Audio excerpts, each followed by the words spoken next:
அது முக்கியமாக பெரம்பூரில் விஜய் அவர்கள் போட்டியிடுறாரு. அண்ட் திருச்சி கிழக்கு பகுதியில் விஜய் அவர்கள் போட்டியிடுவதாக இந்த உத்தேச பட்டியல் இருக்குது. அதுக்கு அடுத்து பார்த்தீங்கன்னா டி நகர் பகுதியில் திரு ஆனந்த் அவர்கள்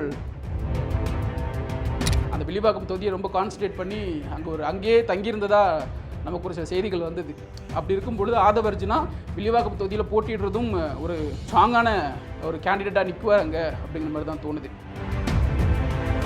எழும்பூர் தொகுதியில் ராஜ்மோகன் அவர்கள் இவர் கொளத்தூர் தொகுதியிலையும் போட்டியிட வைக்க முயற்சி செய்கிறாங்க. இந்த கொளத்தூர் தொகுதி சிஎம் 3 தடவை ஜெயிச்ச தொகுதி. இதில் 1,65,000 வாக்குகள் சிஎம் கடந்த எலெக்ஷனில் வாங்கியிருந்தாங்க. அப்படி இருக்கும்போது திமுகவோட கோட்டையாக இருக்கக்கூடிய கொளத்தூர் தொகுதியில் இந்த தடவை அண்ட் இன்னொரு முக்கியமான விஷயம் துறைமுகம் பகுதி. அந்த பகுதி திரு சேப்பாக்கம் தொகுதி முக்கியமாக துணை முதல்வர் உதயநிதி ஸ்டாலின் அவர்களுடைய தொகுதியாக இப்போ இருக்குது. வரக்கூடிய 2026 எலெக்ஷன்லையும் அவருக்கு கொடுப்பாங்களா அப்படிங்கிற கேள்வி இருந்தாலும் அது ரொம்ப ஒரு ஸ்ட்ராங்கான டிஎம்கே ஹப்பாக தான் இருக்குது. அப்போ அந்த இடத்துல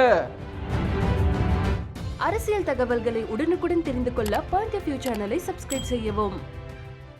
2026 தேர்தலை எதிர்கொள்ள இருக்கிற தமிழக வெற்றி கழகம் அவங்களுடைய வேட்பாளர்களை முடிவு செஞ்சுட்டு தான் கிட்டத்தட்ட உறுதியான செய்தி நமக்கு கிடைச்சிருக்கு. கிட்டத்தட்ட 29 வேட்பாளர்கள் அந்த உத்தேச பட்டியலில் இருக்கிறாங்க. ரொம்ப முக்கியமான விஷயமா இப்போ பார்க்கப்படுது. ரொம்ப பெரிய எதிர்பார்ப்போடு இருக்குது. ஏன்னா இன்றைக்கி தமிழக வெற்றி கழகம் ஒரு 4வது அணியாக சட்டசபை தேர்தலில் முதல் தடவையை எதிர்கொள்கிறாங்க. இது என்னதான் இந்தியா முழுக்க எதிர்பார்க்கப்பட்டாலும் இந்த பட்டியலுங்கிறது இப்போ எல்லாரோட கவனத்தையும் ஈர்த்திருக்கு. அப்போ அந்த பட்டியல் படி யார் யாருக்கு என்னென்ன தொகுதி அவங்க உத்தேச பட்டியலில் இருக்குது அப்படிங்கிறத இப்போ பார்க்கலாம். இது உறுதி செய்ய பட்டியல் இல்லை, அதிகாரப்பூர்வமாக அறிவிக்கப்பட்ட பட்டியல் இல்லை, நமக்கு ஒரு உத்தேச பட்டியல் தான் இது. ஸோ அந்த வகையில் இந்த பட்டியலில் யார் யார் இருக்கிறாங்க, யார் இடம்பெற்றிருக்காங்க அப்படிங்கிறத பார்ப்போம். முக்கியமாக நம்ம எல்லாருமே எதிர்பார்க்குற விஜய் அவர்கள் எந்த தொகுதியில் போட்டியிடுவாங்க, எத்தனை தொகுதியில் போட்டியிடுவாங்க அப்படிங்கிற குழப்பம் இருந்துகிட்டே இருந்துச்சு. நம்ம எல்லாம் எதிர்பார்த்த மாதிரியே அவர் 2 தொகுதியில் போட்டியிடுறதா இந்த உத்தேச பட்டியலில் சொல்லியிருக்காங்க. அது முக்கியமாக பெரம்பூரில் விஜய் அவர்கள் போட்டியிடுறாரு. அண்ட் திருச்சி கிழக்கு பகுதியில் விஜய் அவர்கள் போட்டியிடுவதாக இந்த உத்தேச பட்டியல் இருக்குது.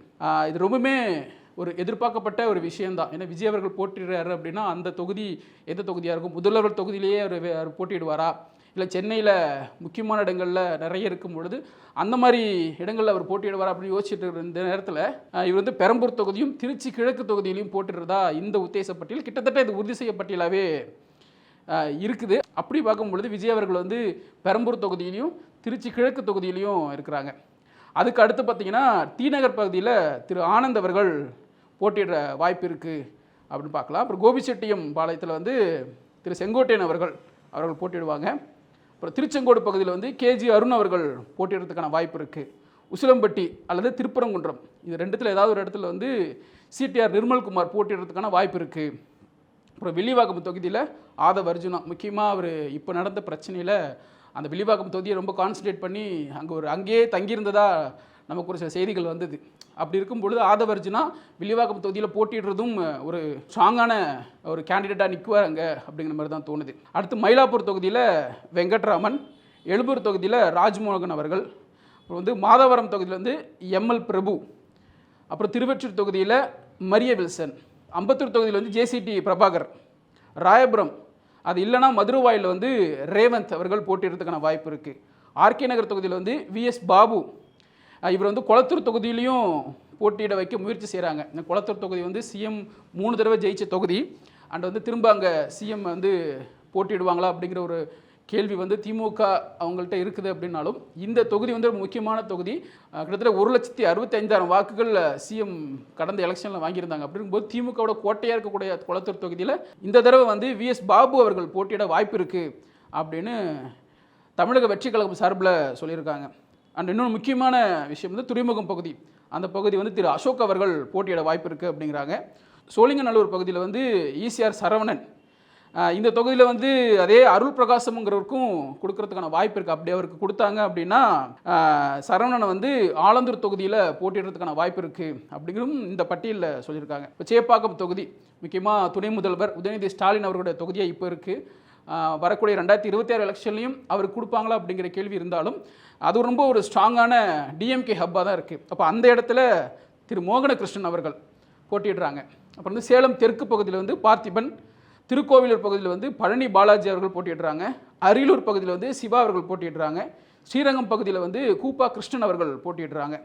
அந்தியூர் பகுதியில் வந்து வெங்கடேஷ் அவர்களும், கோவை வடக்கு பகுதியில் வந்து சம்பத்குமார் அவர்களும், கரூர் பகுதியில் வந்து மதியழகன், தூத்துக்குடியில் வந்து சாமுவேல், திருமங்கலம் பகுதியில் வந்து ராஜ்மோகன், வேளாராமமூர்த்தி, இவங்க வந்து திருப்பரங்குன்றம் தொகுதியிலையும் கேட்டுட்ருக்காங்க அப்படின்னு சொல்கிறாங்க. புதுக்கோட்டை பகுதியில் வந்து முகமது பர்வேஸ் அவர்கள் போட்டியிட வாய்ப்பு இருக்குது. காரைக்குடி தொகுதியில் வந்து டாக்டர் பிரபு அவர்கள் போட்டியிடவும் வாய்ப்பு இருக்குது. தஞ்சாவூர் பகுதியை பொறுத்த வரைக்கும் விஜய் அவர்களுடைய ரசிகர் மன்ற தலைவராக இருந்து இன்றைக்கி அந்த இடத்துல ஒரு பொறுப்பு வாங்கியிருக்கக்கூடிய திரு சரவணன் அவர்கள் போட்டியிடுறதுக்கும் வாய்ப்பு இருக்குது. இந்த 29 பேர் பட்டியலும் ஒரு உத்தேச பட்டியல் தான். இது அதிகாரப்பூர்வமாக இன்னும் அறிவிக்கப்படலை. இன்னும் கொஞ்சம் இன்றைக்கி வந்து வேட்புமனு அதெல்லாம் திரும்ப பெற்று அவங்கள்ட்ட நேர்காணல் நடத்திட்டு இருக்காங்க. இதோட முடிவு வந்து வெகு சில நேரத்தில் வர்றதுக்கான வாய்ப்பு இருக்குது.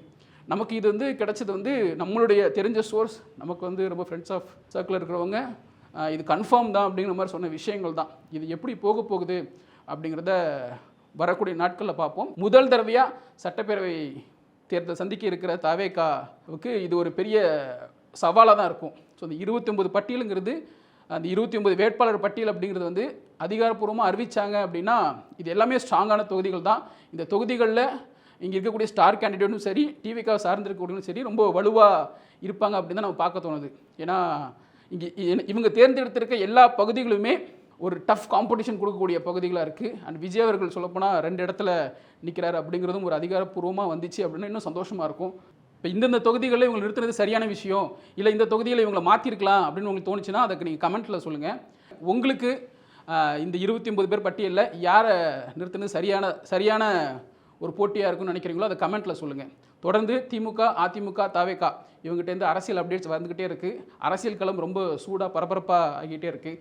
இது மாதிரியான அரசியல் தகவல் தெரிஞ்சுக்கிறதுக்கு பாயிண்ட் ஆஃப் வியூ சேனலை சப்ஸ்கிரைப் பண்ணுங்கள். நன்றி. இப்போ ஒரு தரப்பு தான் வெளியே வந்திருக்கு. அதை வச்சுக்கிட்டே நம்ம திமுக உடன்பிறப்புகள் ஜட்ஜ்மெண்ட்டே எழுதிட்டு இருக்காங்க. ஒரு விவாகரத்து நோட்டீஸை வச்சுக்கிட்டு ஏன்னா எலெக்ஷன் மேனிஃபெஸ்டோ மாதிரி வரிக்கு வரி கார்டு போட்டுட்ருக்காங்க சன் டிவியில்.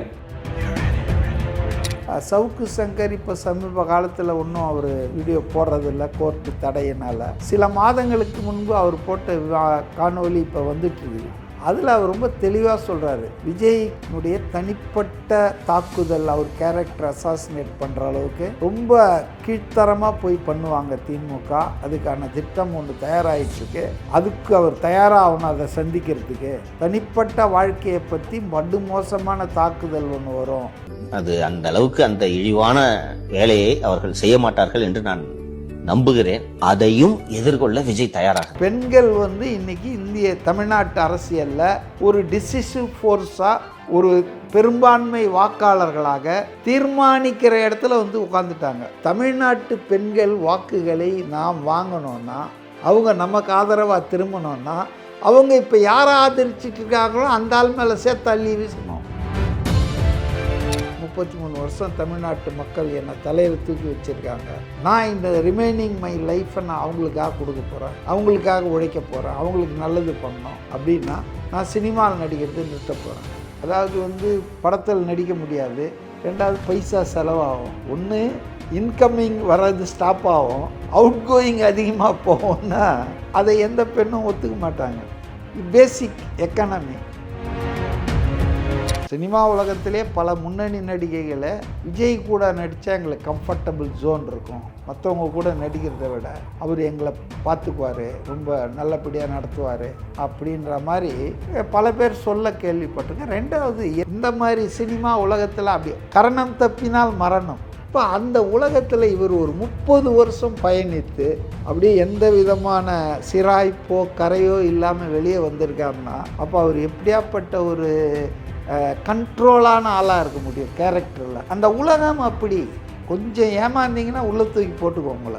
ஆக அந்த உலகத்தில் இருந்து நல்ல பேரோடு வெளியே வந்தவரை இப்படி ஒரு பழி சொல்ல வந்து அவங்க மனைவியே வச்சு சொல்ல வச்சுருக்காங்க பாருங்கள். இதில் வந்து வேறு சில காரணங்கள் இருக்குது. அது அவங்க சொல்லியிருக்கிற நடிகை அதெல்லாம் ஒன்றுமே கிடையாதுங்க. இதெல்லாம் நான் பார்க்கும்போது அவங்க வந்து எடுப்பார் கைப்பிள்ளை ஆயிட்டாங்களா, விஜயின் அரசியல் எதிராளிகளுக்கு அவங்க உதவுறாங்களா, அதனால தான் ஒரு விவாகரத்து கொடுக்கல. பாருங்கள், 17லேருந்து இவங்க பிரிஞ்சு இருக்கிறாங்க, 9 வருஷம் ஆகுது. ஆனால் அவர் வெளியே ஏதாவது சொல்லியிருக்காரா? அரசியல் தான் இது பின்னால் வேலை செய்யுதுங்க. பர்சனல் மேட்டரை அரசியலுக்கு பயன்படுத்துகிறாங்க. இது ஒரு ஈனத்தனமான முயற்சி. விஜயை தேர்தல் நேரத்தில் இம்மொபலைஸ் பண்ணி சைக்கலாஜிக்கலாக அவரை குலுக்கி விட்டுறலான்னு நினைக்கிறாங்க. பட் விஜய் ஒரு யோகி மாதிரிங்க. நான் கூட அவரை பல முறை சொல்லியிருக்கேன். அவர் நேராகவே சொன்னேன்,